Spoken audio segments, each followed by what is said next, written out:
Pourquoi l'Algérie n'a pas intégré les BRIC? La non-adhésion de l'Algérie au club des BRIC n'a pas été une surprise. Et la présidence algérienne le savait depuis au moins quelques semaines. Donc, il n'y avait concrètement rien de surprenant. Ce qui était surprenant, ce fut l'optimisme du président Tebboune qui a déclaré aux médias, en décembre 2022, je cite, « L'année 2023 sera couronnée par l'adhésion de l'Algérie au BRIC ». Les conseillers du président Tebboune ont-ils surinterprété les déclarations des responsables russes et chinois qui ont pourtant parlé de « convergence de vues » entre les BRIC et l'Algérie? En tout cas, ni Poutine, Xi Jinping n'ont parlé d'une éventuelle intégration de l'Algérie au BRIC. Alger n'a-t-elle pas péché par optimisme en surestimant ses relations historiques avec la Chine, qu'elle a aidé à rentrer en 1971 à l'ONU, son soutien, dans les années 70, à la gauche brésilienne de Lula, son soutien à l'ANC de N. Mandela, son partenariat stratégique avec l'Union soviétique, d'abord, et avec la Russie de Poutine ensuite.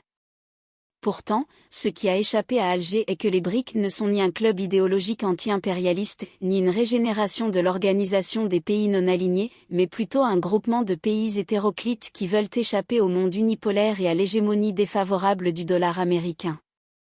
Par conséquent, les relations d'amitié n'ont rien à faire dans les critères d'appréciation et d'évaluation pour décider de l'intégration ou pas de tel ou tel au sein des BRIC.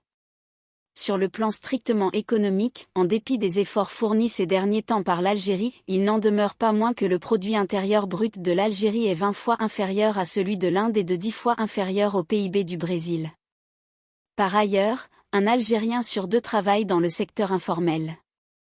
Des exportations axées, exclusivement sur les hydrocarbures. Un secteur industriel quasiment à l'arrêt. Une corruption endémique qui touche tous les secteurs d'activité, plus de 18 anciens ministres, dont 2 anciens premiers ministres et 30 généraux et officiers supérieurs sont en prison ou sont passés par la case prison, l'équivalent d'un gouvernement et d'un état-major entier sont sous les verrous.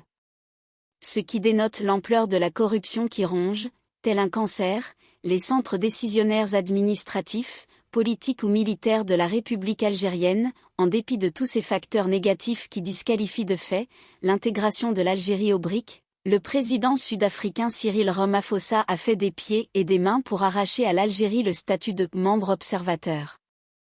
Le président sud-africain s'est heurté au refus de l'Inde et du Brésil et au silence, en tout cas au manque de soutien de la Russie et de la Chine, qui ne voyaient aucun intérêt à offrir ce statut à un pays présentant des fragilités économiques structurelles, sans mentionner les ravages de la corruption. Pour aspirer à une intégration prochaine de l'Algérie, le président Tebboune doit diversifier l'économie et mettre fin à la corruption, au passe-droit et au népotisme, d'une manière impitoyable. Même si Poutine en Russie et Xi Jinping en Chine ne sont pas comme de fervents démocrates, ils ont, c'est une réalité, fait de leurs pays respectifs des puissances avec lesquelles le monde doit composer aujourd'hui.